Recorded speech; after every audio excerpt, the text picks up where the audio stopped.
Muy buenas tardes. Nos encontramos en un espacio de su programa El Museo Dialoga, una producción del Museo de Cultura Popular de la Escuela de Historia de la Universidad Nacional.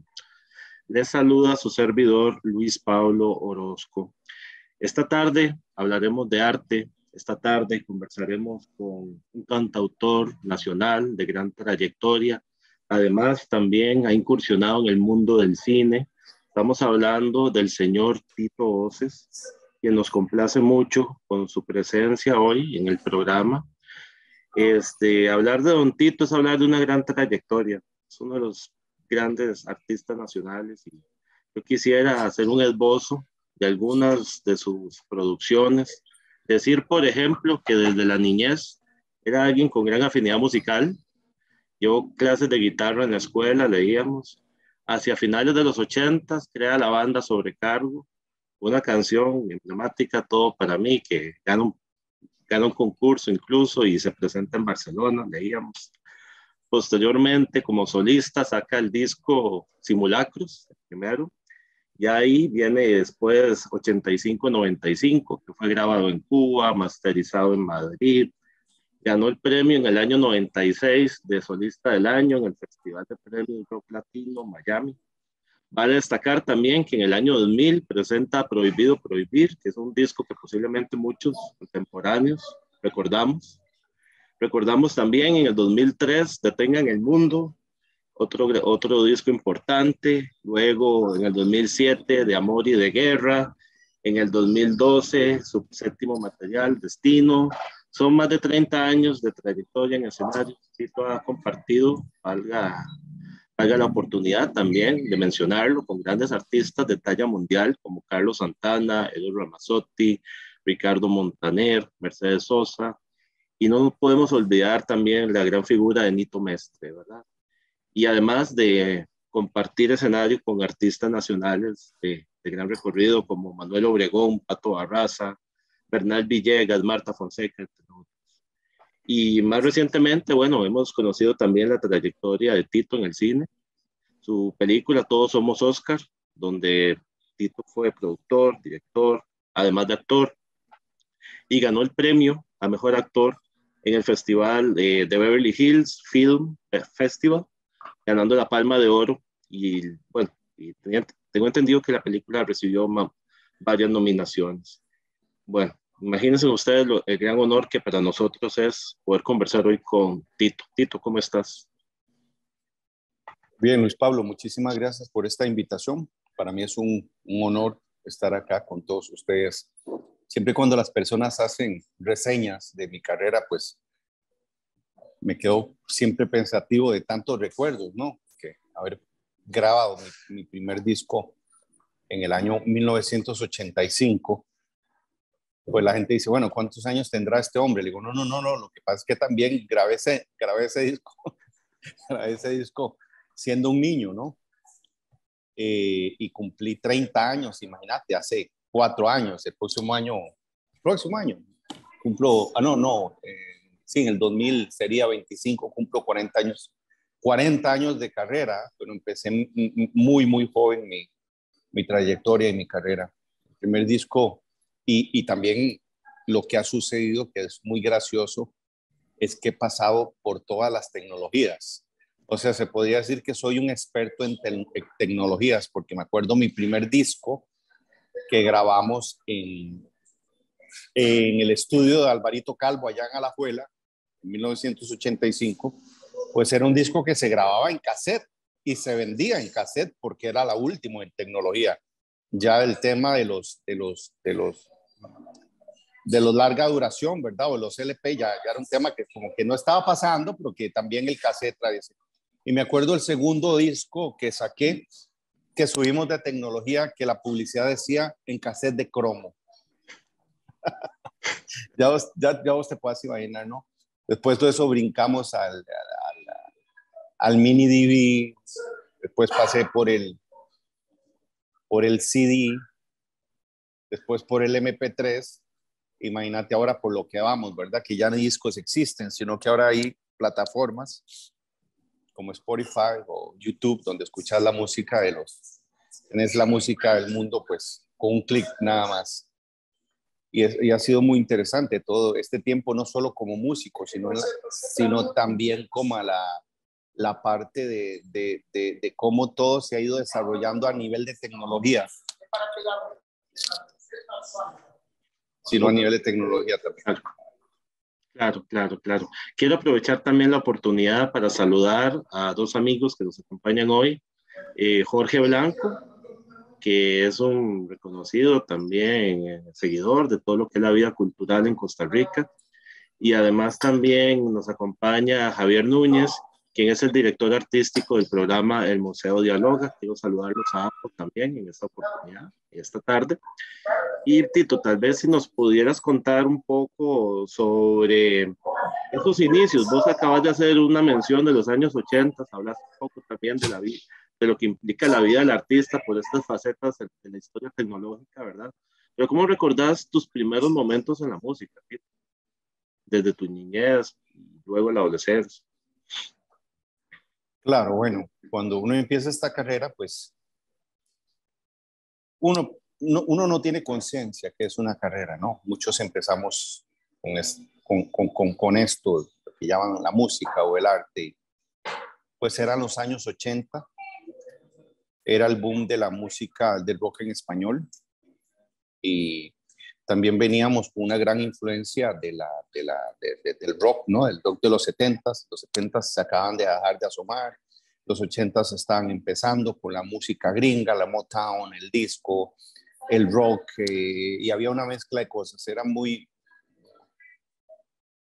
muy complejo porque existía una variante de influencias, ¿no? Que yo como músico tenía muchísimas influencias, sobre todo la música que escuchaba mi padre y mis hermanas, ¿no? También, porque a mi padre le gustaba la buena música, entonces yo me crié escuchando a Jacques Brel, por ejemplo, a Víctor Jara, Silvio Rodríguez, Joan Manuel Serrat, a los grandes cantautores y también a los grandes músicos, Quilapayún y todos los músicos sudamericanos, o las grandes bandas, ¿no? Inti Illimani, bueno, Atahualpa Yupanqui, y eso pues me creó en mí una conciencia con respecto a la música y a la forma de hacer música también, porque en ese tiempo estábamos muy influenciados también por el rock argentino, Luis Alberto Spinetta, Sui Generis, bueno, aunque Sui Generis ya había pasado, se está más que todo Charly García con sus grandes discos, primeros discos, como Clics Modernos, ¿no? Y después una serie de otras bandas que comenzaron a salir en ese momento con más trayectoria internacional, como Soda Stereo y otras bandas, y en Costa Rica también había lo suyo, ¿no? Había bandas importantes. Veníamos de escuchar a Chenook, que traía que dejó un gran legado para la música costarricense, y había grandes bandas en ese momento como Modelo para Armar. Entonces, fue un momento muy importante para la música costarricense, para la música original costarricense, porque tenemos que recordarnos que también era un tiempo donde había el boom de la música, del cover, que también eso trajo consecuencias no tan positivas en la música costarricense, porque en ese momento ibas a grabar un disco y todo el mundo quería que grabaras covers, porque no se creía en la música o en los autores costarricenses por esa costumbre de grabar copias, que un gran porcentaje de la música costarricense de ese momento y todos esos grupos, la banda, los Ixos, la pandilla, eran grupos de covers, con excepciones de algunas canciones que se podría decir como Gaviota, cuando Rolfo Emilio Morales compuso aquellas canciones como No Deseo Ni Pensar o María, pero ya eso era otra cosa, ¿no? Ya. Eran muy pocas bandas las que salían con música original, entonces era bastante complejo tocar música original, bastante complejo porque costaba a las radios que te sonara, querían que sonaras como Elton John, con esos niveles de sonido, pero siempre así dimos la lucha y siempre así tuvimos canciones número 1 en las radios, ¿no? Aún así, hay muchas radios que se abrieron, como Radio Uno y como Universal en ese tiempo. La radio de la universidad también ponía música. Y se crearon bastantes hits y bastante música desde ese tiempo. Principios de los 90, Frágil, de Inconsciente Colectivo, fue una canción que ha tenido mucho éxito, ¿no? En Costa Rica. Y igual, Dime qué puedo hacer sin ti, muchísimos temas de muchas. Y después comenzaron a salir otro tipo de bandas, después de los 90 y los 2000. Entonces ha sido una trayectoria bastante compleja también, porque toda carrera tiene sube y baja. Sí, claro. Y esa transición, Tito, de pasar de un grupo, como fue Sobrecargo, y trascender ya como solista, ¿qué representó para vos? ¿Qué representa para un artista pasar de colectivo a una ya participación, un desarrollo, una carrera profesional individual? Y también quería consultarte sobre tu experiencia fuera del país, la influencia que para vos tuvo estar en Cuba, en Madrid, esas influencias también culturales que se aprenden viajando, ¿verdad? Claro, claro. Mira, pues las influencias siempre son bienvenidas. Las influencias siempre hay que aceptarlas. Y creo que un artista cuando tiene madurez se le notan sus influencias, ¿verdad? Entonces, yo creo que es importante. Yo tuve mucha influencia de los cantautores cubanos, mucha influencia de los cantautores cubanos, como eh, Silvio Rodríguez, Pablo Milanés, Nicola,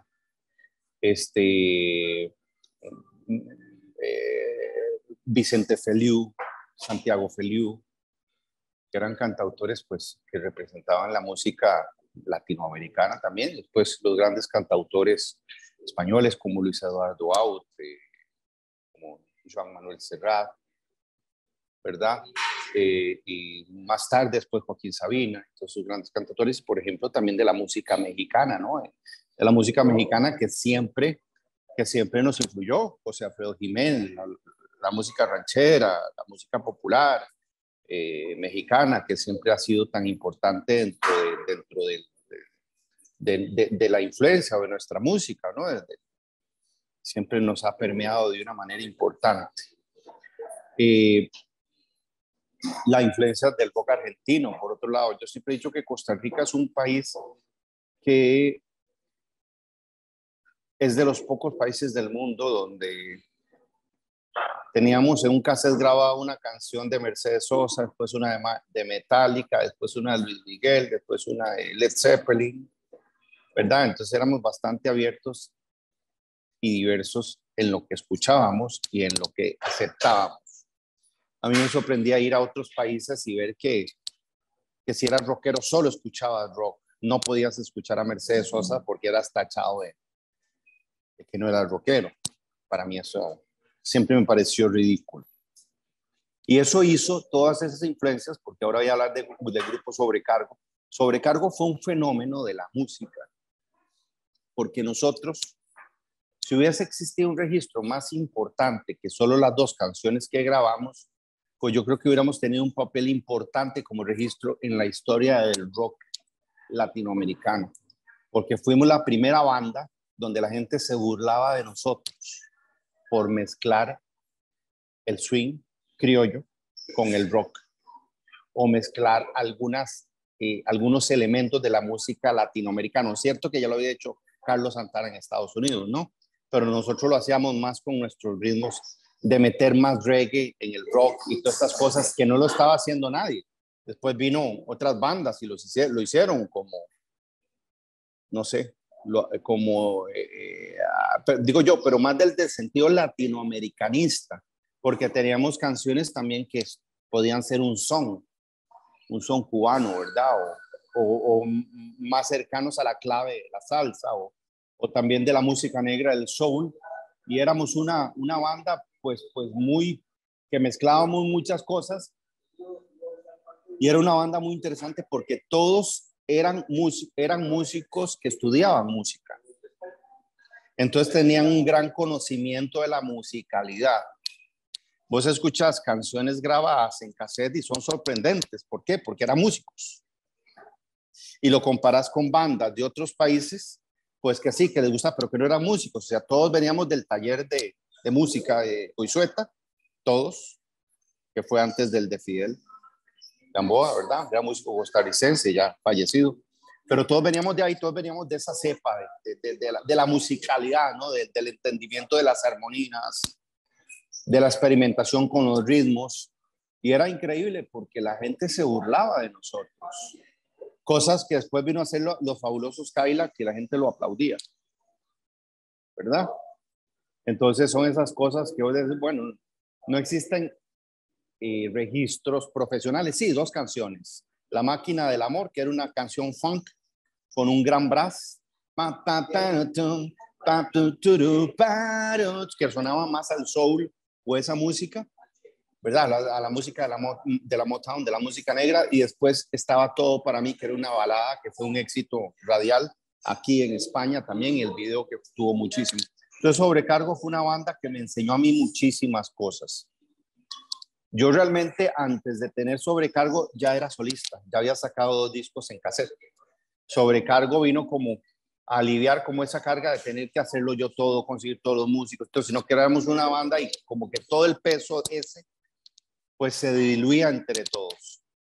Sobrecargo pues llegó a su final. Unos pues decidieron seguir su carrera como abogados, otros seguían estudiando arquitectura y bueno, y es una banda que no pudo seguir. Incluso después consiguieron otro cantante que no era yo y pues no funcionó. Pero te voy a contar una cuestión muy interesante. Y es que yo fui el cantante, cosa que hace unos años sacaron un libro de la historia del rock costarricense y me dejaron por fuera, ¿verdad? Y yo creo que es por desconocimiento. Pero yo fui el primer cantante de Mantra, la banda de heavy metal de Costa Rica.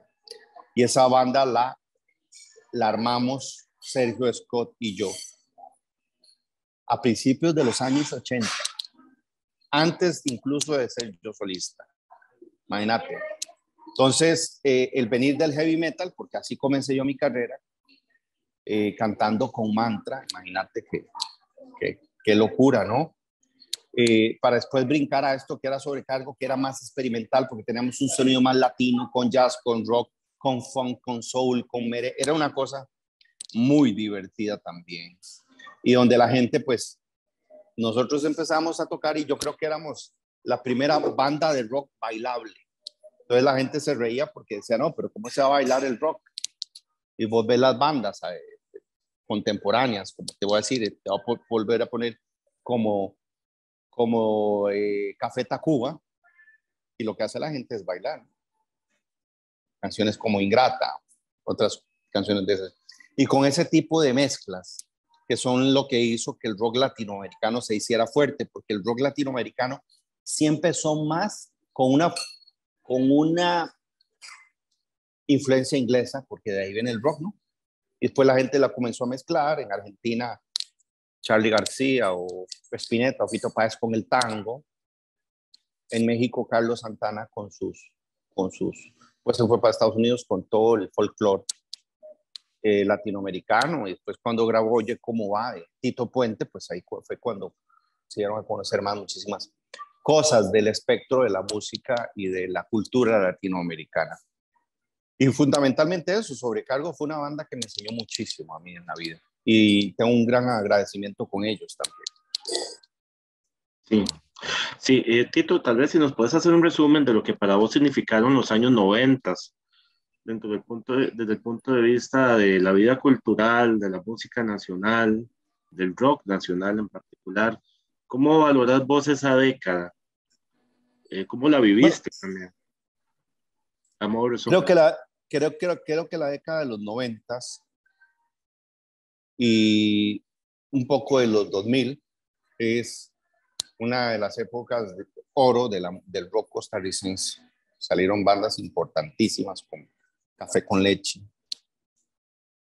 Modelo para Armar, 50 al Norte, Inconsciente Colectivo, y puedo decir una cantidad de bandas. Ya después comenzaron a salir otras bandas también importantes, ¿no? Como Cadejo en los 2000 y como Tango India, que fueron bandas importantísimas dentro de la cultura y el rock costarricense y de la cultura de Costa Rica también. Y eran bandas muy comprometidas. Fue la década de los 90, fue una cosa que era lo único que faltó en Costa Rica para que se dispararan esas bandas o para que nos dispararan. Era managers. No teníamos managers. En el momento en que yo me voy a Cuba a grabar 85-95 y consigo que algún manager español me comienza a manejar, pues ahí mi disco se va a conocer en España. Entonces ahí conozco a Luis Eduardo Aute, me hago amigo de Luis Eduardo Aute, ya canto en Perú, invitado por Luis Eduardo Aute, ya tengo un roce más internacional, cantando con muchísima gente, no sé, o de invitado en muchos conciertos de muchos cantantes como Ramazotte, Ricardo Arjona, Montaner, Mercedes Sosa, muchísimos, y también el placer de que gente como Juan Gabriel me invitara a cantar antes de un concierto de él acá en Costa Rica, y después me invitara a cantar a su casa en un cumpleaños de él. Entonces, lo que le faltó a Costa Rica y lo que le sigue faltando son managers, gente que administre la carrera de los artistas, porque como artista dedicarte a manejar tu misma carrera es muy complicado. Pero talento y bandas es impresionante, las bandas que existieron con herencia, porque hay una herencia cultural de grupos como Shenuk, ¿no? Y voy a hablar de la música original, no voy a hablar de las bandas que tocaban covers, porque cualquiera puede tocar covers, bien o mal, pero eso es otra cosa, ¿no? Entonces, y no quiero ser despectivo, sino quiero hablar desde mi punto de vista como compositor de canciones, ¿no? Si algún día hiciera yo un disco de covers, lo haría con canciones que yo amo y me encantan, independientemente de que hayan funcionado o no hayan funcionado, que es la diferencia con los grupos de covers que solo se dedican a tocar música que todo el mundo conoce. Y eso fue el faltante que había en ese momento, pero había un gran movimiento de bandas. Se creó el Rock Fest, que se vuelve a hacer ahora en mayo, creo, ¿no? Se crearon muchísimas cosas, llenábamos lugares con 1,000, 2,000, 3,000 personas. Hacíamos conciertos importantes, la gente iba a vernos y hubo un movimiento importante de la música nacional, del rock costarricense. Ya se comenzaron a mezclar algunos músicos que venían de la música comercial, como decía el Chiqui Chiqui, a tocar con bandas de rock o acompañarnos, ¿verdad?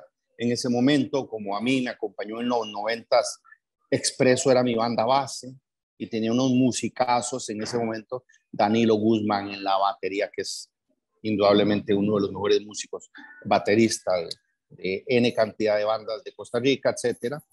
Y Mario Álvarez, uno de los bajistas más destacados de acá. Bernal Villegas fue guitarrista mío en un momento para una gira que hice en Estados Unidos, con Expreso como grupo base, y era muy importante cómo nos desarrollábamos en ese momento, cosa que que es un poco complicado en este momento. Yo el resurgimiento de bandas como 50 al Norte, que está resurgiendo, o como otras bandas, y también bandas que están haciendo cosas muy bien, o solistas, ¿no? Que están haciendo cosas muy buenas en este momento. Después la nueva época del rock costarricense, como es Coco Funca o Sonámbulo. Estas bandas que son muy importantes, o las otras bandas de ska, ¿no? Que han funcionado muy bien, que son chicos de Cartago, que hacen las cosas muy bien y pues que la gente llega a verlos. Pues es más o menos un pequeño recorrido, porque hay muchísimas cosas, muchísimas anécdotas y muchísimas bandas que se me pueden escapar.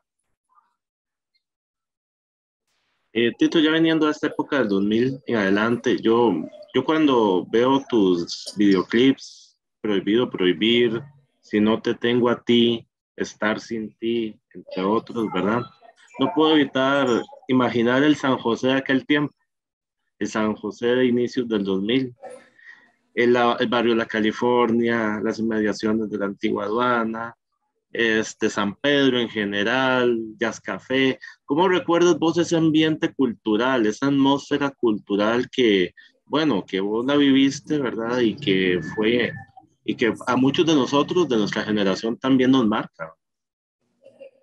Sí, claro, los 2000, yo tuve unos 2000 intermitentes con Costa Rica porque viví en Francia en ese tiempo, yo viví en Cuba, vivía en Argentina, entonces pasaba épocas y temporadas en que no vivía en Costa Rica y no estaba en Costa Rica, pero cuando estaba aquí tengo recuerdos muy importantes de muchísimos lugares donde se iban a tocar, ¿no? El Bar Rock, eh, Tequila Willis, la Casa China, que hacíamos conciertos y que la gente llegaba, eran unos llenazos increíbles y eran momentos importantes para la cultura costarricense, porque realmente la gente seguía las bandas de música original y las bandas y son grandes recuerdos y donde tocábamos en festivales y lamentablemente no hay mucho registro de eso porque no había cómo hacerlo, ¿no? No había celulares como ahorita, o las cámaras que habían eran casi que de las televisoras, entonces una televisora y yo ahí filmaba eso, al día siguiente estaban borrando después de pasar la noticia, el concierto, estaban borrando el cassette y lo reutilizaban. No tenían archivo de esas cosas, porque yo buscaba archivos de muchísimos conciertos, el concierto del Camaquiri, donde toqué yo, no hay, que fue un concierto donde tocó, imagínate, Igni Ferro, que bandas de ese momento, que aunque eran mayores que nosotros, pues nosotros teníamos ya bastante respeto de parte de ellos. Y sabes que no hay registro, lamentablemente, ni de fotos, porque muchísimos archivos se perdieron. Habrá aquí una que otra foto por ahí perdida, pero realmente cuesta mucho conseguir archivos de esa época y lo que quedan son las anécdotas. ¿Verdad? Me acuerdo José Capmani, que ha sido probablemente la persona con, que era, yo creo que el showman más importante que ha existido en este país, como showman, ¿verdad? José Capmani, gran amigo y bueno, una figura del rock costarricense. Sí. Y hablando un poco de estas anécdotas, Tito, yo no sé si vos podés ahorita recordar alguna relacionada con la producción de videoclips, lo que significaba hacer un videoclip en aquel momento. Vos trabajaste, creo que con Douglas Martin, ¿cierto? ¿Verdad? Para hacer algunos de esos videos. Mira, el primer video lo hicimos y fue porque, te voy a contar, el primer video de Sobrecargo, Okay. me lo produjo y me lo dio Nicolás Baker, que en paz descanse, gran amigo. Él fue el que produjo y nos dio ese video. Lo filmamos de hecho en el Teatro Eugene O'Neill. Ese video de Todo para mí. Bueno, hacer un video era todo un logro en ese momento porque era una locura. Ese video lo filmamos en cine en aquel momento. Nico nos dio todo para hacerlo y lo logramos hacer. Y es una lástima porque es un video del que yo no tengo registro tampoco, lo he intentado localizar, así que si alguien tuviese algo y me lo pudiera pasar, pues se los agradecería. Existen muchísimas cosas que pasaron alrededor, ¿no? Trabajé con Douglas Martin, ya después un tercer o cuarto video que fue Prohibido Prohibir, que fue un video con muchísimo éxito. No solo el video, sino la canción. Ese video ganó muchísimos premios. Ganó en la muestra de video costarricense, ganamos en España un premio, ganó muchísimos reconocimientos. Y después comencé a trabajar con una serie de directores de videos en Costa Rica y hicimos muchísimos videos. Star Sin Ti, que también lo hice con Douglas Martin. Después hice Se Busca con El Gato, después con Marco Carballo, y he trabajado con muchísimos directores de video muy buenos en su momento y hacíamos videos pues interesantes para su época, interesantes. Y bueno, yo también vengo del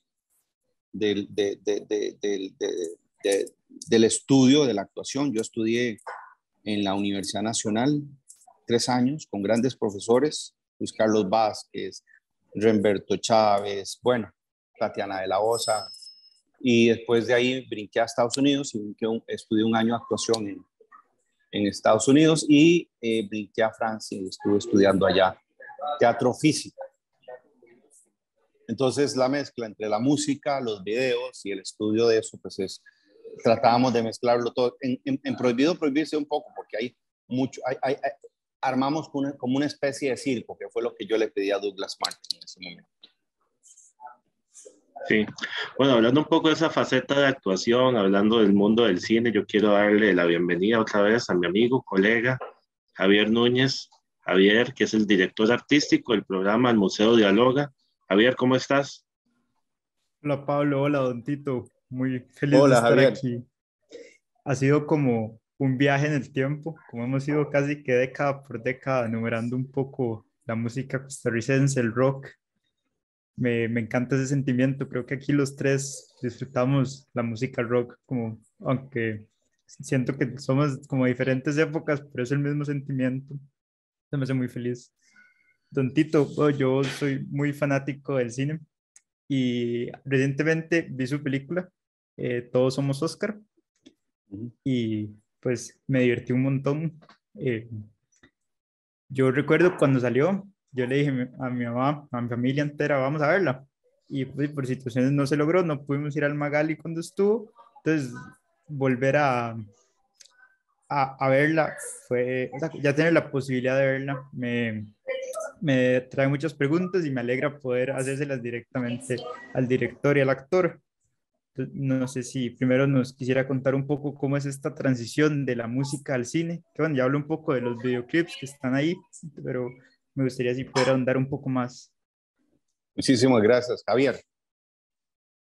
Javier, ¿cierto? Sí, señor. Javier, muchísimas gracias por la invitación. El gusto es mío, más bien, de estar aquí con ustedes, compartiendo. Mira, realmente una transición así de una cuestión a otro no la hubo porque yo siempre he estado cercano a todo el tema de audiovisuales desde muy niño, desde que hicimos el video de Todo para mí, que ese video lo dirigí yo. Imagínate, era el año 89 cuando dirigí mi primer video y pues tuvo un éxito increíble, lo filmamos, tuve la oportunidad de filmarlo en cine porque don Nicolás Baker nos dio esa oportunidad, nos dio los luces, la productora, todo para poder hacerlo. Y pues para nosotros fue lindísimo, una experiencia increíble. Entonces como que una transición, no ha habido así como que pasar de la música al cine, porque siempre he estado, se podría decir como el arroz y los frijoles, cuando se unen, que se hace un pinto, pues es parecido a eso, siempre he estado como unificada una cosa con otra. Para Todos Somos Oscar, primero que te voy a contar una anécdota de Todos Somos Oscar. Yo quise regresar al cine porque yo hice una película en la India hace unos años atrás, pues hice una película en Argentina hace 3 años. Quise regresar al cine, pero yo realmente lo quería hacer como director, más que todo como actor. En Todos Somos Oscar, faltando una semana para el rodaje, el actor con el que ya yo había ensayado en Argentina, en Estados Unidos, renunció a la película, no la podía hacer por una situación personal, porque él se enfermó y tenía que ser hospitalizado. Entonces, todo en orden, el adelanto del dinero que se le había pagado, todo. Entonces, yo estaba muy preocupado porque no tenía actor, faltando una semana y ya estaba paga cámaras, luces, comida, locaciones, todo estaba coordinado, una coordinación muy grande, porque hasta en la tercera escena, si te das cuenta, se cerraron muchísimas calles de San Sebastián para poder hacer esa escena en toma 1, ¿verdad? En plano secuencia. Y llegué a una reunión para explicarles a las personas que estaban trabajando conmigo en ese momento, que era mi asistente y mi director de fotografía, de lo que estaba sucediendo, y ambos me dijeron, mira, actúa, hace la voz. Y yo no me había tomado a mí en cuenta, imagínate, había pensado a muchas personas, y no me quedó otra cosa que actuarla también.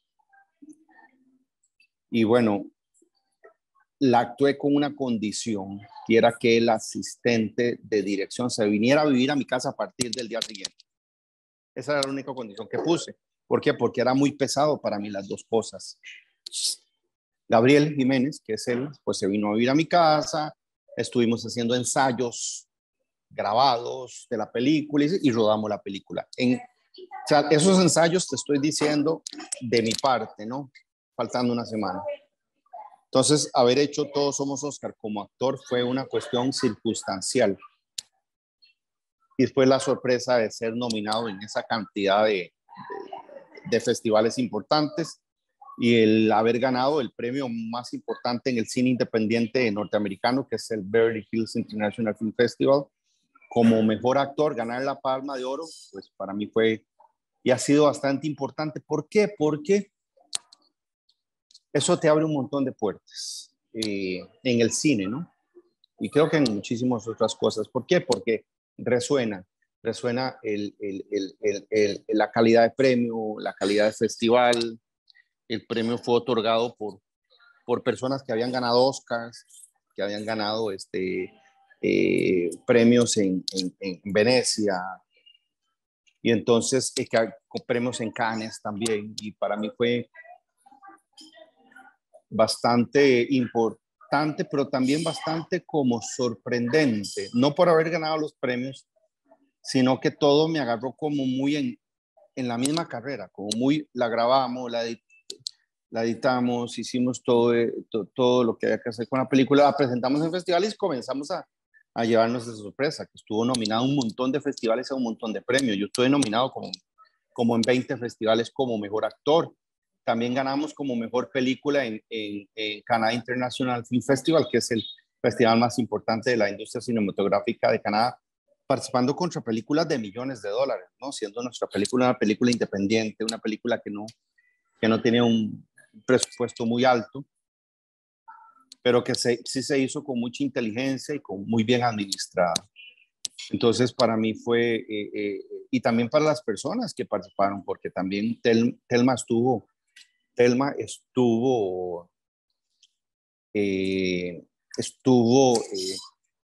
nominada también como mejor actriz y la película estuvo nominada en muchísimas cosas, como director de fotografía, edición, en muchos festivales, en Japón, en Estados Unidos, en Argentina, en República Dominicana, en muchísimas partes. Y fue muy importante para nosotros. Claro, don Tito, muchísimas gracias por esa anécdota. Ahora, me encantaría saber que en su intervención, pues se habló un poco, pero me gustaría saber más, no se gustaría saber más bien a profundidad cómo es producir en Costa Rica. Estamos hablando de que es una película de cine independiente y yo he escuchado miles de veces en Costa Rica no se puede hacer ficción. Y la gente lo repite y lo repite, pero viendo que tal vez no es una película que raye en una extrema ficción, pues sí se acerca un poco. ¿Cómo fue eso? Porque aquí está el estigma de que no se puede, pero aquí hay una prueba de que sí se pudo y salió bien. ¿Qué piensa usted de esto? Imagínate qué le pudieron haber dicho a Franklin Chan cuando quería ir a la luna, cuando quería ir al espacio de la manera que fue. O sea, hay cosas que han hecho costarricenses muchísimo más complejas que grabar una película o un disco. Yo creo que eso viene de personas que no están, que desconocen de lo que puede pasar. Y bueno, Costa Rica está llena de talento en todo sentido. Que no hay políticas culturales, pues no las hay, políticas culturales. Que el Ministerio de Cultura no está, no desarrolla el talento que tiene que desarrollar en Costa Rica, pues eso es cierto. Que el Ministerio de Cultura está más que todo por una cuestión administrativa, pues también es cierto. Pero todos los que hemos hecho, lo hemos hecho sin ningún tipo de apoyo gubernamental siempre. en toda mi carrera, en mis discos, en todos mis premios, en todos los logros que yo he tenido, nunca ha intervenido el Ministerio de Cultura con absolutamente nada. Entonces, si hay un Ministerio de Cultura, el PAC de Liberación Nacional, o este nuevo Ministerio de Cultura que está por entrar, es indiferente para artistas independientes como yo, quien esté ahí, porque realmente es una lástima, porque la manera en que se ha desarrollado el cine, la música, la literatura, la pintura, etcétera, en países como Argentina, Chile, México, ha sido con un gran apoyo institucional. Porque cuando tenés todo el apoyo institucional, pues puedes salir claro, pero si no lo tenés que hacer lo que he hecho yo, ¿no? Mi prestigio a nivel internacional. Acabo de volver a regrabar Prohibido Prohibir, donde cantaron de los mejores cantantes y compositores de Latinoamérica y Europa, ¿no? Tuve a Rubén Goldín, a Nito Mestre, a Luis Represas, a Edgar Ocheransky, o sea, las mejores cantantes, y todas estas cosas se hicieron sin ningún apoyo gubernamental, sin nadie que se entere. Pues hay una indiferencia total, una indiferencia y un desconocimiento y una ignorancia a lo que pasa realmente con los artistas de este país desde la parte institucional, eso sí. Claro, don Tito, hay cosas que hemos visto en Argentina con el Inca y me parece muy fuerte y muy interesante y como una reflexión a futuro sobre estas situaciones institucionales, pero también una muestra y toda mi admiración a personas como usted que hacen trabajos de manera independiente y no cualquier trabajo, sino trabajos de excelencia que muestran la calidad de artista. Ahora, tal vez una pregunta un poco de especulación, como tratar de ver un poco al futuro. ¿Cómo ve usted el futuro del cine en Costa Rica? ¿Qué espera? Bueno, ahora vimos que Clara Sola resonó mucho. Creo que es la más reciente que se me viene a la cabeza. Pero ¿cómo ve, no sé, tal vez los siguientes 5 o 10 años? ¿Ve que se viene un cambio grande o que vamos a seguir parecido? Con respecto a la institucionalidad o con respecto a qué? Con respecto al cine en Costa Rica, como la producción, cómo se maneja. Mira, en Costa Rica hay talento para todo, para cine, para pintura, hay grandes pintores, hay grandes poetas, hay grandes escritores. Creo que el cine, como las otras ramas del arte, pues no van a dejar de producirse, no van a dejar de hacerse. Creo que el cine se comenzó a abrir y comenzó a desarrollarse y creo que ahorita hay muchas personas que tienen mucho los ojos puestos en Costa Rica. Yo me acabo de reunir con un productor de Estados Unidos, un gran productor que ha trabajado con muchísimas producciones de Hollywood para una película donde me están proponiendo a mí un papel importante. Bueno, ya acepté el papel, una película que se va a rodar en Florencia y que, bueno, y que ellos vienen a Costa Rica que buscando talento de este país. Yo le digo, bueno, este país está lleno de talento. Si te das cuenta, todos los años se gana un Grammy en Costa Rica, ¿no? Todos los años ves que gana Grammy de música o están nominados. El año pasado estuvo, bueno, una serie de gente nominada al Grammy, de Eddie Mora, ¿no?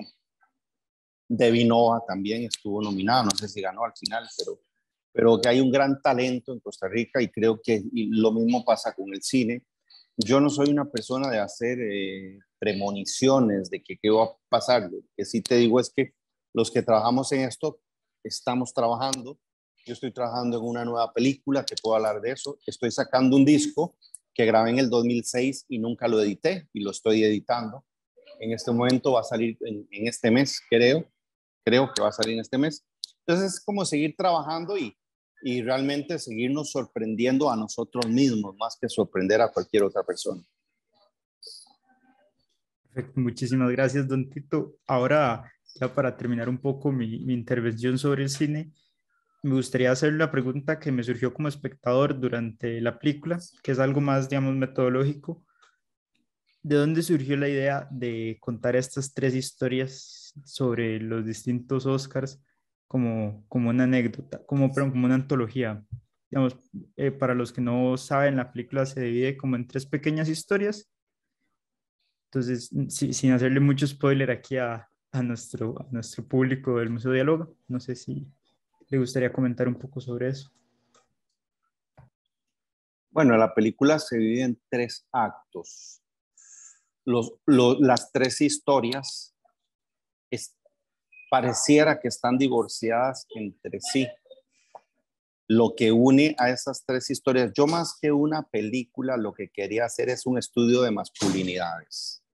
Un estudio de masculinidades y una denuncia, más que una película.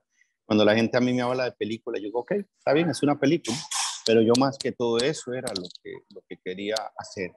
Un estudio de masculinidades y una denuncia de muchísimas cosas que están pasando en Costa Rica, desde el atropello a la diversidad sexual que existían y sigue existiendo en Costa Rica, que existía y en América Latina, el derecho a escoger qué hacemos con nuestras vidas y también como las enfermedades mentales en Costa Rica, pues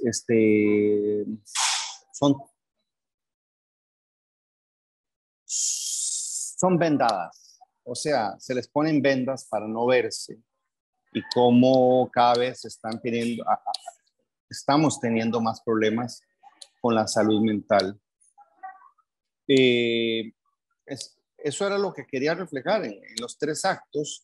Los tres actos están amarrados por un estudio de masculinidades y también por la forma en la ética de cómo vemos las cosas, de cómo observamos las cosas éticamente.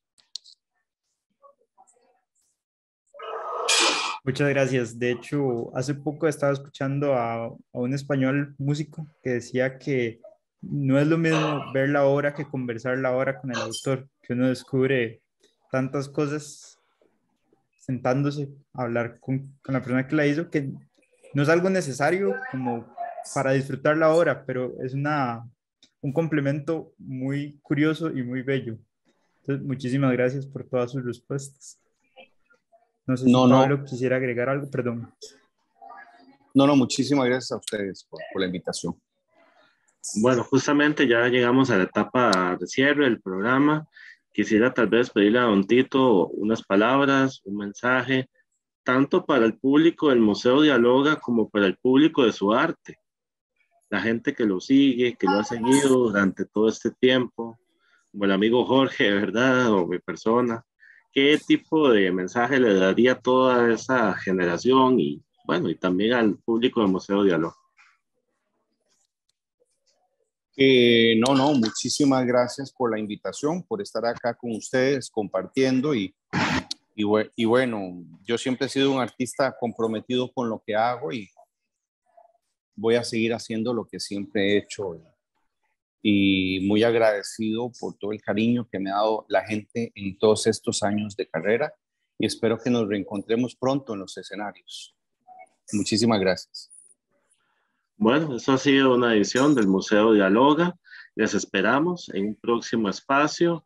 Agradecer tanto a Tito, agradecerle a Javier, al amigo Jorge que estuvo acompañándonos por acá al inicio y nos vemos.